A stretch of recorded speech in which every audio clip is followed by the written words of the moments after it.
అందరికి శనార్థులా మంచుకున్నారా అవులా మనం ముంగట్నైతే ఇవాళ స్పెషల్ గెస్ట్ని తీసుకొని వచ్చిన మరి ఆయనే నిరంతరం బీసీల కోసం పోరాడే ఒక వ్యక్తి అని చెప్పొచ్చు గా వ్యక్తి ఎవరంటే కొట్టాల యాదగిరి ముదిరాజన్న ఇక అన్న ఒక్కొక్క ముచ్చట మాట్లాడుతుంటే ఎట్లుంటుందో మనమైతే మునుపు ఇంటర్వ్యూ చేసినాం కదా గా ఇంటర్వ్యూలో చూసినాం కదా ఇప్పుడు కూడా అసలైన బీసీల ముచ్చట్లు మాట్లాడతాడట అసలు కవితక్కకు బీసీకి ఉన్న సంబంధం ఏంది కులగణన ముచ్చట్ల ఏం అవకతవకలు ఉన్నాయి ఇక ఇట్లాంటి ముచ్చట్ల మీదనైతే అన్ననైతే మనతోటి మాట్లాడేందుకు సిద్ధంగా ఉన్నారు ఇక ఆలస్యం దేనికుల్లా ముందుగాల అయితే అన్నకు శనార్థి చెప్పుకొని ప్రోగ్రామ్ అయితే స్టార్ట్ చేసుకుందాము శనార్థి అన్న నమస్తే తమ్ముడు మంచిగున్నావా అన్న బాగున్నా అయితే తెలంగాణ రాష్ట్రంలో అయితే మనము మళ్ళొక్క చూసుకుంటే అన్న బీసీ రిజర్వేషన్ ఏందన్న గిట్ల వచ్చింది అసలు అటు కాకుండా ఇటు కాకుండా 42% ఏందన్న నాకు అర్థం కాదు అది తప్పు ఆ సర్వేనే తప్పు సర్వే చేయలే అసలు వాళ్ళు చెట్టు కింద ఊకొని సర్వేలు చేస్తే సర్వే అయిద్దా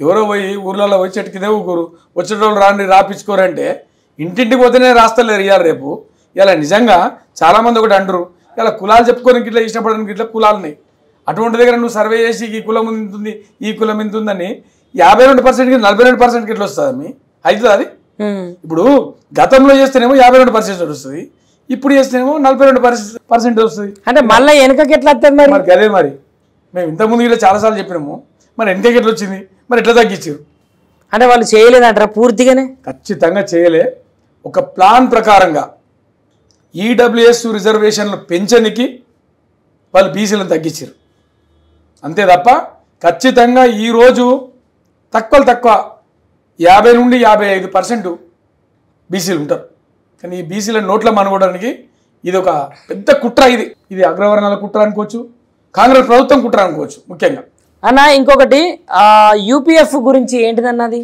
యునైటెడ్ పూలే ఫ్రంట్ అని చెప్పేసి బీసీ ఆర్గనైజేషన్ ఇది ఒక పెద్ద బీసీ ఆర్గనైజేషన్ ఈ బీసీ ఆర్గనైజేషన్ల మీద బీసీలకు జరుగుతున్నటువంటి అన్యాయాలు అనుకోవచ్చు బీసీ రిజర్వేషన్ అనుకోవచ్చు బీసీలకు సంబంధించిన ఏ ఇష్యూ కాదు ఈరోజు నిన్నగాక మొన్న తెలంగాణ జాగృతి యునైటెడ్ పూలే ఫ్రంట్ ఆధ్వర్యంలో మరి చాలా ప్రోగ్రామ్ను కండక్ట్ చేయడం జరిగింది పూలే గారి విగ్రహాన్ని ఇట్లా అసెంబ్లీలో పెట్టాలని చెప్పేసి ఇట్లా వన్ డే దీక్ష ఇట్లా చేయడం జరిగింది దానికి కవిత గారు ముఖ్య అతిథి ఆమె దీక్షలో కూర్చోవడం ఇట్లా మరి కవితకు అసలు బీసీలకు సంబంధం ఏమున్నదంటారన్న ఒకటి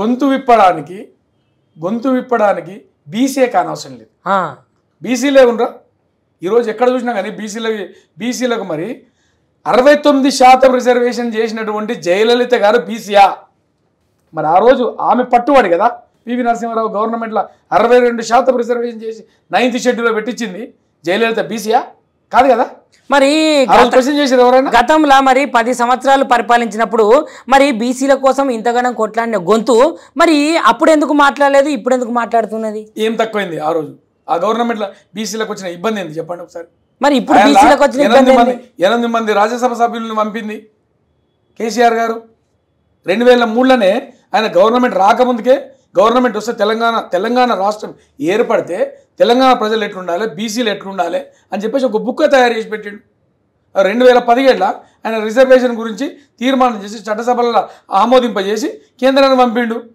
మరి ఆ రోజు కార్పొరేషన్ చైర్మన్లు దాదాపు 50 మంది చైర్మన్లు బీసీలు నేసింది బీఆర్ఎస్ గవర్నమెంట్ ఆ రోజు కేసీఆర్ గారు అని ఇప్పుడు కాంగ్రెస్ పార్టీ బీసీల నడ్డి ఇరగొట్టి దేంట్లోకి పోనిస్తలేదు దేంట్లోకి రానిస్తలేదు ఇప్పుడు ఎక్కడి నుండి గత చరిత్ర చూసుకున్నట్టయితే కాంగ్రెస్ పార్టీ ఏ రోజన్నా బీసీల ఫేవర్గా ఉన్న దినం ఉందా ఆ రోజు ఉందా ఏ రోజన్నా చెప్పండి ఈరోజు పెద్దగా మాట్లాడుతున్నారు కదా కాంగ్రెస్ పార్టీ బీసీలు అంటారు ఈరోజు రాహుల్ గాంధీ ఇట్లా బీసీ ముఖ్యమంత్రి చేయమనేడా ఇక్కడ ఈ రాష్ట్రంలో బీసీలు ఎక్కువ కదా బీసీలు ముఖ్యమంత్రి చేయమని మరి ఎందుకు చేస్తలేరు మరి వీళ్ళను బీసీలను ముఖ్యమంత్రులు చేయమంటారు మరి పోయినాడు మీరే ఉన్నారు కదా మరి మీరు కూడా ముఖ్యమంత్రిని దళితుని చేస్తానన్నారు కదా మరి మీరెందుకు చేయలేకపోయారు ఆ రోజు ప్రజల కోరిక తెలంగాణ ప్రజల కోరిక సరే ఒకసారి తెలంగాణ ప్రజలు ఒక విజన్ ఉన్న నాయకుని కావాలని కోరుకురు అది ఈ ఒక విషయాన్ని ఇలా తెలంగాణలో ఉన్న ప్రజలందరూ ప్రతి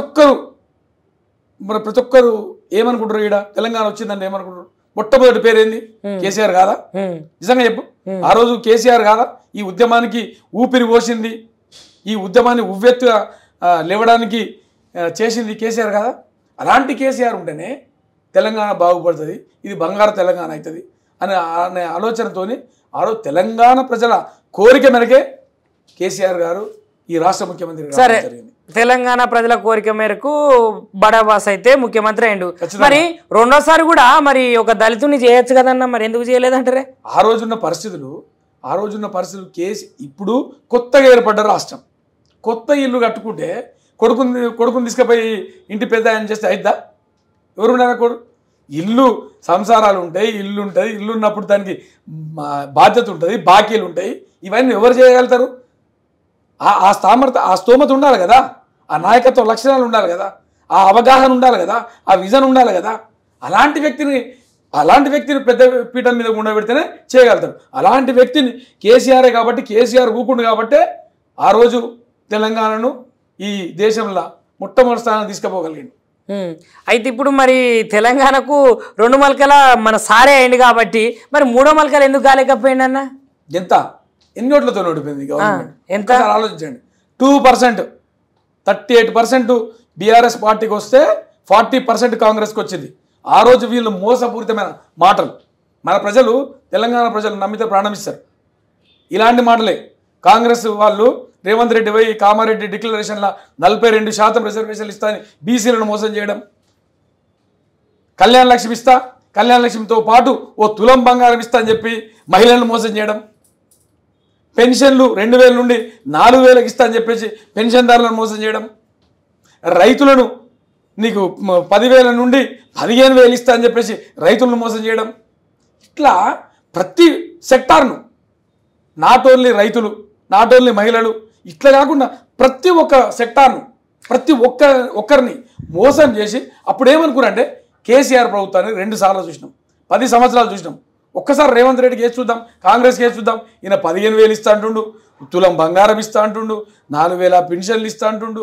ఇట్లా ఎప్పుడు పోతే చాలా ఉన్నాయి వాళ్ళ అబద్ధాలు. అంటే అన్న ఇస్తారు కావచ్చు కదా, ఎందుకంటే ఇప్పుడు రాష్ట్రంలో ఈ కాంగ్రెస్ పార్టీ వచ్చి 16 నెలలు అవుతుంది, మరి ఇస్తారు కావచ్చు, జర వెనుకో ముందో కదా. ఇంకెప్పుడు 5 ఏళ్ళకా ఇంకా 4 సంవత్సరాలు ఉన్నది కదా. నువ్వే అన్నావు కదా తమ్ముడు 16 నెలలు అయిందని, అంటే సంవత్సరంన్నర అయిపోయిందిగా. ఇంక ఉన్నదెంత? 3.5 సంవత్సరాలు. ఈ వాళ్ళు ఒకటి అన్నాడు, ఇంకా రేపిస్తారని ఎట్లా అనుకుంటాం మనం? అదే ఇప్పుడు వచ్చిందే, ఇప్పుడు 1.5 సంవత్సరం అవుతున్నది, ఇక ఇంకా ముందు లేదా, ముందు మేము ఇస్తాం కదా అంటున్నారు. అదిగా తమ్ముడు, ఇలా 1.5 సంవత్సరం అవుతుందని నువ్వే అంటున్నావు కదా, ఇంకా 1.5 సంవత్సరంన్నరకి ఇవ్వండి, ఇంకా 3.5 ఏళ్ళ ఏడు గెలిచాడు. అయ్యే పనేనా? ఏమనంటే ఏమంటాడు? అప్పులున్నాయి. ఒక బాధ్యతాయుతమైన పదవులు ఉండి నువ్వు అప్పులున్నాయి కాబట్టి నేను ఇవ్వలేకపోతున్నా అని అనొచ్చా? మాకు తెలియదు అంటావా? మరి నీకేం అవగాహన లేనప్పుడు నువ్వెట్లా ముఖ్యమంత్రి అయినావు? నువ్వెట్లా ముఖ్యమంత్రి అయినావు? మరి అవగాహన ఉండాలి కదా ఈ రాష్ట్రం మీద, ఈ రాష్ట్ర ప్రజల మీద. మరి కొత్తగా ఏర్పడ్డ తెలంగాణ ప్రజలు కదా, ఈ రాష్ట్రం మీద ఏమాత్రం అవగాహన లేకుండా నువ్వు ఎట్లా ముఖ్యమంత్రి అయినావు? ఎట్లా పరిపాలిస్తా అనుకున్నావు? మరి అంటే ఏమనుకున్నావు నువ్వు? బీసీలను, ఎస్సీలను, ఎస్టీలను, ఇట్లా అన్ని అణగారిన వర్గాలను మోసం చేసి గద్దెనెక్కి వీళ్ళని పరిపాలిస్తా అనుకున్నావా? ఇదేనా? నువ్వు ఇవాళ ఖచ్చితంగా నిన్ను ఇవాళ క్వశ్చన్ చేస్తారు ఇవాళ తెలంగాణ ప్రజలంతా. నీ ప్రభుత్వం ఏం చేస్తుంది? ఇవాళ ఎక్కడికక్కడ ఇబ్బంది పెడుతురు. ఇవాళ ఒక్కొక్కసారి ఇవాళ రేపు స్థానిక ఎలక్షన్లు అయితే రేపు తెలిసిపోతాయి కదా, నీళ్ళకి నీళ్ళు పాలకు పాలు తేలిపోతుంది. వాళ్ళ కథ ఏందో బయటపడుతుంది. ప్రజలు ఎందుకు ఓటేసినామా అని సస్తురు ఇవాళ ఒక్కొక్కరు పిసుక్కుంటారు గొంతులు. అరే ఎంత పెద్ద తప్పు చేసినాము, కేసీఆర్ని వదులుకొని అని. కేసీఆర్ ఉన్నప్పుడు ఏమన్నారు? మా బిడ్డ అన్నారు, మా పెద్ద కొడుకు అన్నారు, మా అన్న అన్నారు, మా కొడుకు అన్నారు ఒక్కొక్క తల్లి. కానీ ఈరోజు ఏమంటారు? మీ నోట్ల మనవాడు అంటారు, వీని ఇంట్లో పీనిగెళ్ళు అంటారు. ఇవేనా? ఇలా మీరు పోయి ఒక్కరి దగ్గర మైకి పెడితే ఏమంటారు? కరెంటు పరిస్థితి ఏముంది? ఏ రోజైనా కరెంటు పోయిందా? 10 సంవత్సరాల్లో కేసీఆర్ ప్రభుత్వం కరెంటు పోయిందా? మరి ఈరోజు ఏమైంది పరిస్థితి? ఒక్కొక్కరి పరిస్థితి ఇట్లా పెట్టుకుంటూ పోతే ప్రతి సామాజిక వర్గాన్ని గురించి చెప్పగలుగుతాం. ఎలా మీరు ముదిరాళ్లకు, మత్స్యకారులకు 90 కోట్ల రూపాయలు ఇచ్చింది బీఆర్ఎస్ ప్రభుత్వం, ఆ రోజు కేసీఆర్ ప్రభుత్వం. ఉచిత చేప పిల్లలు పంపిణీ కానీ అనుకోండి, మీరు మత్స్యకారులకు 90 కోట్లు ఒక సంవత్సరానికి ఇచ్చింది. అట్లాంటిది మీరు 40 కోట్లు ఇస్తామని చెప్పి 19 కోట్లు మాత్రమే ఇచ్చారు. చాలా దగ్గర చేప పిల్లలు వేయలే, నష్టం కాదా? వాళ్ళకు గొర్రె పిల్లలు వేయలే, నష్టం కాదా? ఇప్పుడు ఇవన్నీ అభివృద్ధికే కదా, వాళ్ళ జాతి అభివృద్ధికే కదా చేసేటి. అట్లాంటి నువ్వు వేడే చేసినావు. ఇవాళ నమ్మించి మోసం చేసినాడు కదా నువ్వు 15,000 ఇస్తాను చెప్పినావు రైతులకు. ఏడిచ్చినావు 15,000? ఎక్కడున్నది? ఏది నీ కళ్యాణ లక్ష్మి, తులం బంగారం ఏది? నువ్వన్నీ ఏమనంటే అప్పులు ఉన్నాయా? మరి అప్పులు ఉన్నప్పుడు కేసీఆర్ చేయలేదా? కేసీఆర్ ఇవ్వలేదా? ఎక్కడన్నా ఇబ్బంది పెట్టిండే ఎవరన్నా?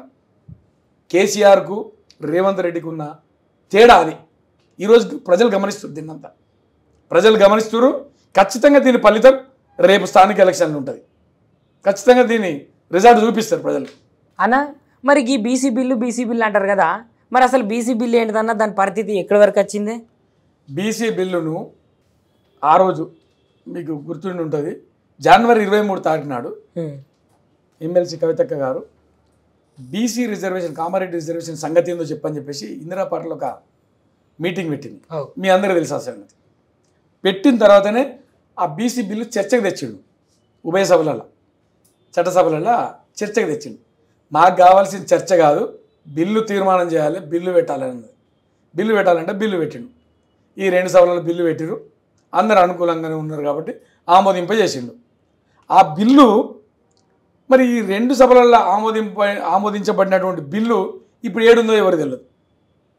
అది గవర్నర్ దగ్గర పోయిందా, మరి గవర్నర్ ఆమోదం పొందిందా, మరి అక్కడికి కేంద్రానికి పోయిందా, చెప్పాల్సిన బాధ్యత అయితే గవర్నమెంట్ మీద ఉందా లేదా? నువ్వు బిల్లు పెట్టి ప్రజలను మోసం చేయడం కాదు. ఖచ్చితంగా ఆ బిల్లు ఎప్పుడైతే పార్లమెంట్లో ఆమోదింపజేస్తావో అప్పుడు నువ్వు నెరవేర్చినట్టయితే, నువ్వు చెప్పిన వాగ్దానం, నువ్వు చెప్పిన రిజర్వేషన్ అప్పుడు నెరవేర్చినట్టయితే. అంతే తప్ప నువ్వు వీడికెళ్ళి కేంద్రానికి పంపించేసి చేతులు దులిపేసుకుంటే కాదు. చేతులు దులిపేసుకుంటే అట్లా ఎవరు ఒప్పుకోరు ఇక్కడ బీసీ సమాజం అంతా. ఖచ్చితంగా నువ్వు కేంద్రం దగ్గరికి అఖిలపక్షాన్ని తీసుకెళ్ళాలి. అఖిలపక్షాన్ని తీసుకెళ్ళి కేంద్రం కూడా మోడీ గారిని ఒప్పించి నువ్వు బీసీ రిజర్వేషన్ను ఆమోదింపజేయాలి, పార్లమెంట్లో ఆమోదించేటట్టుగా చూడాల్సిన బాధ్యత ఇట్లా నీ మీద ఉంది. నువ్వేదో నేను పంపించినా అయిపోయింది అది కాదు. నువ్వు ఎట్లా ఏ ఉద్దేశంతో ఆ రోజు కామారెడ్డిలో చెప్పినావు, నువ్వు కామారెడ్డిలో చెప్పినట్టుగానే అది చేయాలి అంతే. అంతేగాని నువ్వు ఏదో చెప్పి వదిలేసుకోవడం కాదు. ఖచ్చితంగా బీసీ బిల్లు పార్లమెంట్లో ఆమోదం పొందిన తర్వాతనే అప్పుడు మాత్రమే నువ్వు చేసినవంటారు ఈ ప్రజలు. కానీ లేకపోతే మరో మోసపూరితమైన మాటలు చెప్పి గద్దెనెక్కి చేతులు దుప్పుకున్నా అంటే మాత్రం ఈ సమాజం మిమ్మల్ని సహించదు. నమస్తే అన్న. చూసిరు కదా నువ్వులా, అన్ననైతే బీసీ గురించి, బీసీ నినాదం గురించి, గట్లనే బీసీ బిల్లు గురించి ఏ విధంగా మాట్లాడిండో. నిజానికైతే బీసీ జనాలల్లా అన్న మాట్లాడే మాటలు వింటేనైతే చైతన్యము ఇంకా రావాలని నేనైతే కోరుకుంటానా. ఇట్లాంటి ఇంటర్వ్యూస్ అయితే మంచిగానైతే మంచి మంచి మనసులతోటి మళ్ళొక నేను ముంగడికి వచ్చి మీ అయితే చేస్తాముల్లా. ఉంటా మరి. షేర్ చేయర్రి, లైక్ చేయర్రి, సబ్స్క్రైబ్ చేయర్రి, మర్చిపోకుండా గంట సింబల్ అయితే ఒత్తురులా.